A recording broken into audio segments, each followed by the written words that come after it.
Hello, you are watching BTVA's Business Nigeria for today, Thursday, October 22nd. I am TUNJI Andrews, and on the show today, we discuss how the markets closed today for the fourth trading day of the week, and we also get to look at the recent earnings released on the Nigerian bourse, especially the likes of GTBANK, Nigerian Breweries, and NEM Insurance. Let's check what news is trending in the country today. Now, Nigeria's government might just be considering splitting the oil industry bill that has been stuck in Parliament for nearly 7 years and resubmitted to the lawmakers, according to the Vice President in bits. That is Vice President Yemi Osinbajo, breaking the bill into smaller bits focused on fiscal and regulatory measures would make it pass easier through Parliament, he said. Meanwhile, the country is planning to increase electricity rates by as much as 40% for some customers next month. In a chat with Bloomberg News, the chairman of the Nigerian Electricity Regulatory Commission said the numbers and processes are currently being worked upon. And earlier today, the Senate finally screened the ministerial nominee, Rotimi Amechi, after several delays over the alleged corruption charges leveled against him. But first, let's see how the equities market closed today. Tosi, take us through the numbers. What earnings are on your radar? On my radar, I have results trickling in. We see that of GTBANK coming yesterday after the close of markets. We also have that of NEM Insurance, Lasako, Nigerian Breweries, and Guinness just came in a couple of hours ago. But before we get into that, let's see how the market performed. The all-share index retreats by 173 points to close at 30,025.62 index points. The market breadth was negative as we saw 26 decliners and 17 gainers. 284 million shares changed hands. And on our list of best performing stocks, we have Oando. Oando has earned itself the spot of top gainers for the second consecutive day. It gained 5.37% to close at 10 naira 40 kobo. Likewise, we have Better Glass, it gained about 5%. We have Qtix gaining about 5%. We have Honeywell at 4.87% and Diamond Bank at 4.21%. Leading my laggards chart is Okomu Oil. Okomu Oil lost 9.74%. That is quite interesting considering the strong rally we saw from this stock last week. Last week, it gained about 27%. Now, maybe that's some kind of correction for traders to position themselves as they have a new low price. We also see Guinness Nigeria. It lost 5.7%. This is on the back of its weak result, but Boyega will elaborate on that. We also see Cadbury Nigeria. It lost 5%. Likewise, Evans Medical losing 4.92% and Unilever losing 4.42%. So let's quickly digest the numbers of the earnings we've seen come true. GTB's result was quite mixed. I mean, we see a growth in gross earnings of 15% to 229 billion naira, and also we see net interest income improved by 14% to 120 billion naira. This translates to a profit after tax of 92 billion naira. That is a 14% growth. It was quite interesting to note that the loan book stayed flat, and this is on the back of the management's conservative measures. If you also look across the board, most of the banks have posted single digits to low single digits loan growth. I mean, like this year, out of all the index, we have 8 of the banks listed, and we've seen that of Access, we've seen that of UBA, and now we've seen that of GTBank. UBA's loan growth shrunk by about 5.3%. Management attributed this to a conversion of government loans to bond, and Access Bank posted a loan growth of 15%. This is one of the best we've seen so far, a double-digit loan growth. Because of the weak macroeconomic indicators, the management have been conservative with extension of loans. So that's it for GTBank, but overall, the result is better than that of last year. For insurance, the insurance sector is famous for releasing its results late, but here we already have 2 results given to us. That is that of Lasako and NEM Insurance. NEM Insurance saw gross premium rise by 15%, by 10.5%, I mean, to 8.7 billion naira, while its claim expense grew by 16% to 1.4 billion naira. This translates to a claims ratio of 22%. But you know what? This is quite interesting because the industry average for claims ratio is between 40% to 47%. So NEM Insurance posting a claims ratio of 22% signifies to its efficiency in risk management. And also, we see NEM Insurance asset grow by 17.4% to 12.9 billion. The 12.9 billion just for the 9 months of the year. So like to see what it's like at the end of the year. Also worthy to note is that of the underwriting expenses. It dropped marginally, however, its gross premium grew by 10.2%. Also see some efficiency in cost management here. Overall, it's a decent result. NEM Insurance has a trend of posting stronger first half results and lukewarm last Q4 results or even the second half of the year. So this is decent, and yeah, I hope it sets the tone for the remaining players in that sector. We hope to see Mansard Insurance and the rest of the players release similar results. Thanks, Josie. After the break, BTVA's head of research will be giving us more analysis into the numbers and some broader economic realities. Do not go anywhere. And we're back. ADEGBOYEGA OLATUNDE, BTVA's head of research, joins me on the desk to look at markets. Now, basically, Boyega, the markets were down today. Yeah. 0.57% down to close just above the 30K mark. That's 30,052.62 points. The issue, we've seen 2 days of gains, 2 days of losses this week. It's pretty much even. Yeah. So who's going to win on Friday, basically? Well, the thing is, you would expect that Friday there usually is a slowdown in activity. What you tend to see trading-wise on Friday is the market tends to decline because you don't see as much participation. A lot of that participation is skewed usually towards Monday to Thursday. So Friday, I wouldn't expect anything spectacular to happen. I would expect that it'll probably be down or flat. There's a lot of bargain hunting across the board, and you get to get the sense that that would not allow the market grow significantly because people are just watching, let the market grow a bit, take profits, let the market grow a bit, take profits. Isn't that hurting the market?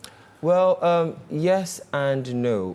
What they would basically tell you is that arbitrage gives a sense of order to the market. The more arbitrage there is in the market, the more participants you ultimately have, and the more those opportunities tend to thin. So they provide you some sort of balance ultimately to the market. So you would expect that when there are profit bargain hunting activities, in a day or 2 days, you're likely going to see some sort of profit taken across board. But looking at the insurance sector now, NEM Insurance released its results, and that is a sector that, there's still talk about significant room for growth. Let's even start with the results of NEM Insurance itself. Were you impressed? Well, the basic thing for me with the insurance sector is, I think, despite some of the impressive results we've seen over time, I think there's still some sort of a mistrust regarding insurance in Nigeria. And it's not only specific to NEM. I think it's just across board with reference to insurance. Do you have insurance? Yes, I do. Everybody has motor insurance, where everybody's trying to get some sort of health insurance. But typically, you would have some sort of insurance as we speak, particularly if you have a car at least. So what do you think is mitigating against the growth of that sector? In one respect, I would say, first and foremost, you have a distrust. Where there's a general public distrust regarding a particular sector, then you're not likely going to see that much participation. And in another sense, you can also look at it from the context of balance sheet size. Quite a number of those companies are not large enough to actually insure the type of transactions they should. Now, typically also in developed economies, insurance companies are usually the largest participants in capital markets. But a lot of them got their hands burnt in that 2007, 2008 period. So you're not likely going to see that in Nigeria. But they basically are the largest participants in your pension funds, in your private capital markets. All right, so moving on to the banking sector. We've seen UBA, we've seen Access Bank. Now, we've just seen GTBANK, Yeah. and the numbers significantly looked very good. I mean, everybody really expects that GT was going to do pretty well. I mean, we saw that their earnings was still very strong. You still look at GTBank's cost to revenue ratio is still very, very strong. I think it's the best in the industry. It's the best in the industry. I mean, what do you think is the success story of GTBank? Is it that keeping costs low or being a bit conservative as it concerns lending? Both, actually. I think on one side, it's the fact that they are conservative in terms of lending, actually. And if you are conservative in lending, if that is matched by a cost profile that is relatively low, then you will likely outperform some of your more aggressive lenders who have issues regarding loans going bad and provisions for those loans accordingly. So GTB has always been able to leverage on the fact that its cost-to-income ratio has been relatively low. It's the best, it's arguably amongst the best in the industry.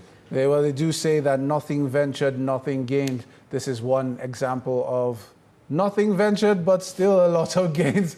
But do stay with us, because when we return, Boyega will be taking us through activities in the breweries sector, especially as he has been following specific earning reports. Do stay with us. Do not go anywhere. You're watching BTVA's Business Nigeria, and I'm TUNJI Andrews. Boyega, the breweries reports we've received since the beginning of the week. We've seen Nigerian breweries and recently Guinness Nigeria. But let's start with Guinness. Guinness's revenue went up by 3.3%. We saw their PBT actually dip significantly by 73.6%. But I mean, the thing that jumped at me most is the increase in cost of sales, which went up by 18%. Is there any indication to why their cost of sales went up significantly like that? Well, Tunji, if you look at it from the context that inputs are most likely foreign currency denominated, then there is a possibility, there exists that possibility that you're likely going to see increases in cost of sales. We still are in an economy where a significant proportion of your inputs are imported, and they're also dollar denominated. So any depreciation you see in the naira versus the dollar is likely going to start affecting those companies. But if you go to the local pubs in Nigeria, you would probably see Guinness has one particular product which is doing fantastically well. So you would naturally think that their results would be very good. So, I mean, I'm trying to put myself in the mind of the board at Guinness right now. What do you think they will be thinking? We're making so much from this joker we have in the market, but significantly we're seeing cost rising. The challenge is this, right? Currently in the brewery space, about 58% of alcoholic consumption is still beer. So as long as you have almost 60% of your brewery market being beer, no matter how fantastic the growth you have in origin, if you have declining sales in your premium brands like Harp and Malta Guinness, then it's likely going to impact your profitability. Well, we saw something similar from Nigerian breweries also. We saw revenue up by 10.4%. PBT was down by 11.8%, but also an increase in cost of sales, 14.5%. So it's not just Guinness. Yeah, it's not just Guinness. It's across board, actually. The brewery sector analysis we did a few days ago pointed it out that across board you've seen rising increases in cost of sales, you've seen increases in financial costs, and you've seen, based on those two factors, you've also seen declining profitability. Now, basically, for the breweries, the challenge you're going to have, you have those two factors, then you also have declining disposable income. Guinness, Nigerian breweries, where's the smart money? The smart money, ideally, at this point, would be Nigerian breweries. That's where the smart money would be. The numbers look a lot better. But the joker that Guinness has currently is the fact that last month they announced that they're still going to do a tender offer at 175.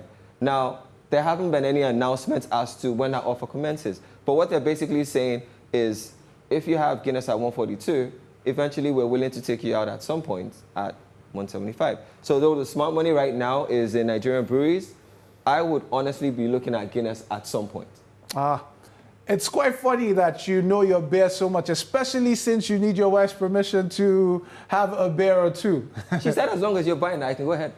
Well, we'll have to talk about that because payday is still a bit of a time away. So, of course, we'll continue to track those numbers for you as they roll in because it's earnings season. BTVA's head of research has been doing a lot of work in that area and he will continue to give us those numbers. Thank you, Boyega. That's all we can take on the show today. Remember, you can follow us on Twitter at BTVA Newsroom. That's the handle. Or you can share your thoughts, hashtagging Business Nigeria. You can also follow me on Twitter at TUNJI Andrews. Join us again tomorrow where we bring you premium business coverage like never before. Till then, stay safe.